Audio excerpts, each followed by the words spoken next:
Republic do? Verde Republic is a company in Los Angeles that's pursuing cannabis dispensary licenses. I look at you, right? Sorry. It's pursuing cannabis dispensary licenses, and it's also here in Colombia looking for investment opportunities. Nice. So why Colombia? Why Cannabiz Latino Hub? So it's a long story for me. I started cultivating about 10 years ago. I started cultivating at a time when my dad got cancer. And so I learned a lot about the plant, what it could do for him. And in my kitchen at home, I was able to do extractions for him. I made edibles that he could eat that helped with sleeping, with pain, with appetite. And at that point, I became kind of activated. I became interested in what the plant could do, what cannabis was capable of, and I started looking into more why it was illegal in different parts of the world. At this point, I'm still looking at the licensing options in California, and I'm looking at these investments here in Latin America, partly to explore Latin America, to get to know it better. I grew up in a family from Mexico. My family's from Mexico. We would come to Mexico every summer, and it's the only country I knew until coming to Colombia. And now, Colombia is a great place. I'm just in love with it. I've had great experiences here. 2 conferences that Carol Ortega has put together, Canna Ciencia and now Cannabiz Investment Hub. And it's just been an amazing trip and experience. Yeah, that was long, sorry, I talked a lot. It's a conversation, Yeah. we're good. So how do you project the cannabis industry in Colombia in the long term? In the long term, I see it as one of the key international players. That's my interest in it. I see it as, because of its climate, because of its equatorial position, I see it as really being one of the main international producers. Colombia and Mexico will be the 2 big producers of the world, I believe, for many reasons, many reasons. And how has been your experience in Cannabiz Latino Hub? It's the first investment summit in Colombia, so how was your experience?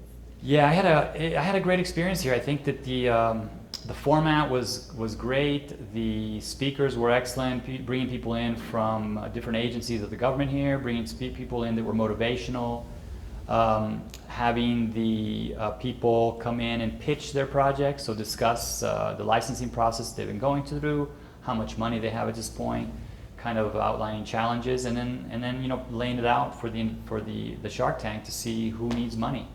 At the end of the day, the projects need capital. They need to expand and grow, and I had a great time. And really, I mean, I'll just tell you. So all over, I've been.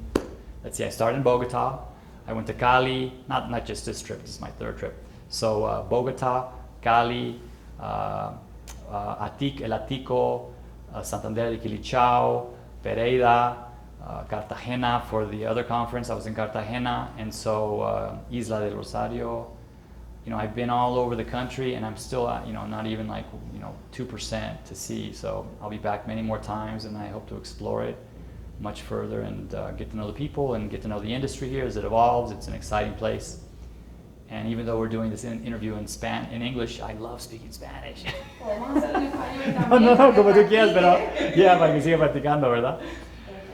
But, so, díganos en español, ¿cómo usted entonces ve cómo proyecta el panorama de cannabis a largo plazo en Colombia? A largo plazo pienso que realmente, como te digo, que va a ser uno de los líderes mundiales en la producción de todos los productos canábicos. Pienso que lo que ha hecho hasta el momento, o sea, la historia que tiene este país con cannabis es muy importante. Muchas de las variedades que empezaron aquí fueron desarrolladas más en otros países y ahorita están regresando para continuar de vivir aquí en Canadá, en Colombia, no en Canadá. Y sí, todo eso. Yo pienso que el futuro está muy fuerte para la industria aquí en Colombia. Sí. ¿Cuál fue su experiencia como Shark, ver a esos empresarios, emprendedores en cannabis en Colombia? Yo realmente todo el lado social, el desarrollo de la comunidad me interesa muchísimo. O sea, lo mismo en California que aquí en Colombia. Pienso mucho que la gente que ha sufrido más con todo lo que es la guerra de las drogas, todo lo que es el narcotráfico, o sea, este país, como muchas partes de Latinoamérica, tiene una historia muy difícil relacionada a las drogas. Entonces entiendo que por qué tuvo esa historia y la sigue teniendo realmente. La transición de tener una industria legal del cannabis es algo va a ser difícil para todos.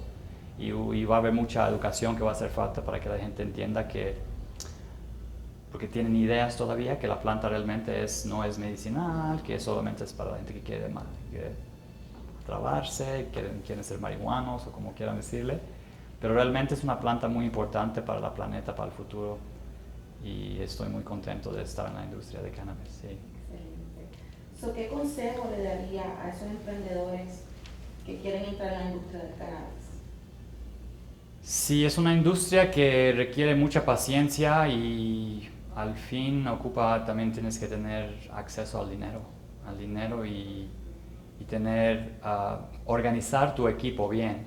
O sea, vimos muchos presentadores en esos días que tenían un equipo interesante, que tenía muchas conexiones con el gobierno, que había tenido fincas de café, de mango, de plátano, pero realmente no tenía ninguna experiencia directa en lo que es el crecimiento de la planta cannabis. Entonces lo que dije es de que si alguien viene y me están pidiendo dinero a mí, tienen que por lo menos tener más experiencia que lo que yo tengo, que yo hice en mi casa, las plantas que yo crecí en mi casa. Y si no tienen eso, entonces realmente tienen que llegar a hacer lo mismo que yo hice. Busquen un espacio, lo más básico, y pónganse a cultivar cannabis, porque es un producto increíble. Excelente, excelente. Y como Shark, ¿qué consejo le daría a esas personas que van a hacer un pitch? O sea, ¿qué le aconsejaría? What would you advise them Sí, to claro. include in the pitch? Yeah, make sure that they've practiced the pitch. You know, that they've done this several times in front of their friends, in front of people that can give them feedback, in front of people that have done pitches and organized pitch decks, and that they include kind of the basic information. There were a lot of cases where people wanted to tell a story and kind of, rely on a story that relates to the community only, which is great for me. I wanted to know that, but I also need to see the other elements of that story and how any investor is going to see a return, in what time frame, what amount of investment. Some of the pitches didn't have those basic elements. And so, I think, once again, the team, finding the right resources in your community, the right people around you that you can ask for. You can always count on me. You can always reach out to me, José, Verde Republic. I'll give you the information. I can help you. If I can help you in any way, I'm more than happy to do it. But there's people out there that you need to reach out to ask for help. And if you're not able to do that, then that's something, that's your first challenge, right? That's your first hurdle to overcome. You have to get to the point where you're comfortable saying, I don't know what to do here. I need help. And, a place where I've been in, and I still am in many ways, many days of my life. And it's just the way it goes. You got to get over that. Yeah. So anything else, just to recap, anything else you'd like to add about your experience in Cannabiz Latino Hub, in Colombia, and how Verde Republic? Yep, Verde Republic. Yeah, Colombia, the food, the people, being able to speak Spanish, it's just been an incredible experience for me. I feel really, really blessed in many ways to just have made the connections that I've made here, to have met the people. Right now, today, for example, I met somebody from India. He was telling me about his production capacity, which is just incredible. I can't even imagine, something like 1,000 kilos a day going through his factory that he's built from scratch. So yeah, it's been, that's just one experience here in Colombia of many, and it's because I came here that I'm able to have those experiences. I'm really grateful to Carol for the invitation, and yeah, it's been an incredible experience. Yeah, Thank you so sure. much.